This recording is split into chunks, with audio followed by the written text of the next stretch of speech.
Hey, what's going on, guys? My name is Damien. Welcome back. So this is my episode 20 Easter egg video for The Flash season 2. The episode last night was just too huge in my opinion, so I couldn't do Easter eggs in a video where I was also talking about Barry and Iris and just giving my overall impressions and thoughts about the episode. So I figured I would do a separate video like this, just breaking down the Easter eggs. Let me know if you guys like this, and if there's enough Easter eggs, maybe sometimes I'll do a separate video like this on the regular for The Flash and maybe some other shows as well. So let's get right into it. There was a lot, I think, to take from the episode. I don't know if you guys get really into it. I was never big into comics like that, but since watching The Flash, it has made me have to kind of look at other sources for information if you kind of want to get some ideas or maybe learn more about the character and just be curious about potential storylines they could do, especially when they make these references to comic books and stuff like that.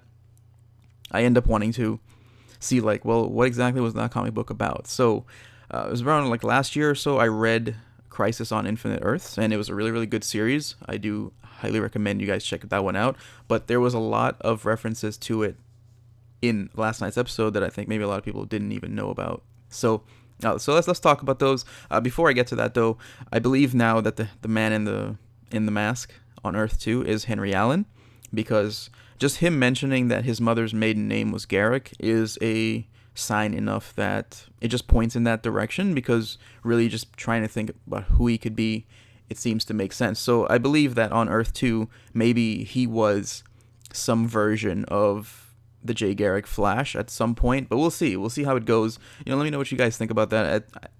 As far as I'm concerned, there's no other option. I think it's just him, but they're obviously going to have to explain a lot more about that to clear it up, and when he is eventually revealed in episode 23, we're going to see exactly what goes down there. So that was pretty huge. That was really, really huge as well. But on to the important Easter eggs. Now, as far as Flashpoint Paradox is concerned, they only had one real reference to that. And a lot of people, I think, were hoping maybe there would be some kind of Batman reference, because if you've seen the movie, then you know what I'm talking about. Some people were hoping for that, maybe a little Bruce Wayne. Obviously, if we're really hopeful, a little Bruce Wayne cameo would be great, but we know we're not going to get that. But the apparatus that they hooked Barry into, it looks a lot like a standing electric chair. It was a huge apparatus, but it had a similar design height-wise to the one used in the Flashpoint Paradox, although the one in the Flashpoint Paradox was nowhere near as advanced, because he was literally improvising like crazy, and Batman helped him do it. So a lot of people were wondering what kind of similarities they were going to have, and how the Batman Flash tie-in on Flashpoint would actually show up in the show, or what kind of references they would make. So it was definitely one of the most anticipated episodes of the season in that regard. But that was really the only thing they referenced as far as Flashpoint is concerned. But yes, he did in the movie, he does sit in that chair, and the lightning jumpstarts the Speed Force in his body and all of that. Now, where they switch up, this is where they make some changes, because in Flashpoint, when that happens, right, he's struck by lightning, and he inevitably gets his Speed Force back by recreating the experiment. Now, where they shifted and jumped to the Infinite Earths storyline. This is where the change comes in, because when that happens, his body is disintegrated, and he becomes one with the Speed Force, which a lot of people are probably not even aware of, right? So what I realized happened last night that I don't think anyone has mentioned this, because I haven't seen any comments about it, but let me know what you guys think about this. This is what I got from it. So I'm pretty sure that antimatter has been mentioned at least once or twice since season 1 in reference to the dark matter explosion, but for the most part, the particle accelerator explosion, you're going to hear that it was all dark matter and whatnot, and that's how metahumans came about and all of that. But given how the experiment went down with Barry and him basically being disintegrated, vaporized, however you'd like to look at it, becoming one with the Speed Force, that is just a nod to me. That's how I took it, as there being antimatter present in that experiment last night. So when the whole thing goes down, and this is where it comes in, this is where it brings in the Crisis on Infinite Earths storyline, and it gets a little confusing, so I'm not going to get too into it, but they're in that storyline, it was the introduction of antimatter to the positive matter universe. And that was like since the beginning of time, basically, that brought this supervillain named Anti-Monitor into play, and he's the villain that was featured in that miniseries. And it was the realization of that that made him want to conquer the universe, because once he realized that there was actual positive matter in the universe, then he wanted to destroy it all. So he's a super powerful being. He can manipulate energy and warp realities and stuff like that. But he inevitably killed the Flash by destroying multiple universes, and then the Flash tried to stop some of the things he was doing, and things go south and the Flash ends up dying. But the way he died basically was the exact same type of imagery that we saw last night. I think it was a lot of references to that.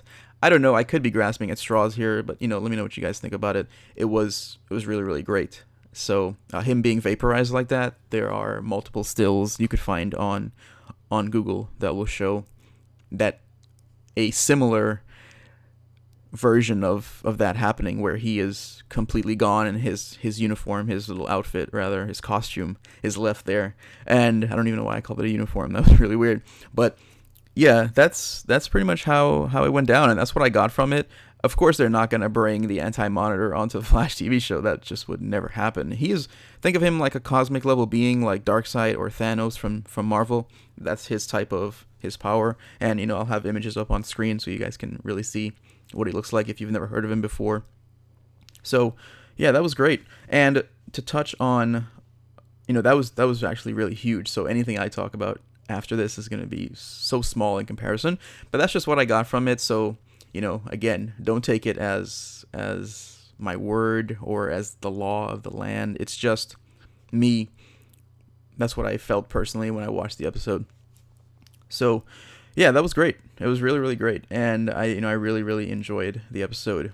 But to touch on the Flashpoint really quickly before I move on, Oliver Queen in the pilot did say that the Lightning chose Barry, and him dying on Crisis on Infinite Earth, like when that happened, he did merge with the Speed Force as well. So there's tons of little references you can kind of pull from Flashpoint or Crisis, and it just makes you appreciate the show all the more.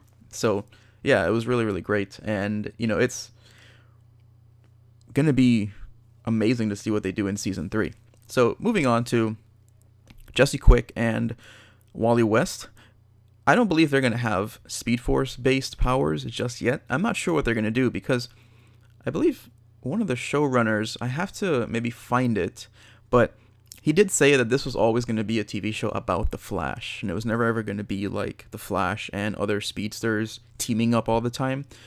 There's probably a chance that we have like Jesse Quick coming back for season 3 as like a regular and things like that happening, but I'm 100% certain they're not going to have both of these characters on the show consistently all throughout the season. Things could change, but as it stands right now, that's just how I look at it. I know that they will develop some types of powers, of course, but they didn't have all the factors present for the Speed Force, for the way the way Barry becomes the Flash. All those factors, those chemicals, the lightning and everything was not present for them to actually become speedsters. So they were just hit by that dark matter energy, and that was it. So I'm sure they're going to start maybe showing some signs of maybe some types of powers. I'm not exactly sure what they're going to do. It's all just speculation at this point, but let me know what you guys think about that. It was really, really, again, it was an amazing episode. I actually watched it again when I woke up, because I woke up super early and I didn't want to move, so I just watched the episode all over again because it was just really enjoyable. So yeah, leave your thoughts and opinions down below. Leave likes on the video are appreciated. If you enjoyed this type of video, I'll try to be a little bit more structured with these. It's just that this is the first time of me really doing something like this. So I'll see you guys tonight for Arrow. You can check out my Flash review at the end of this video, and also last week's Flash review if you're curious about that as well. I'll see you guys later. My name is Damien.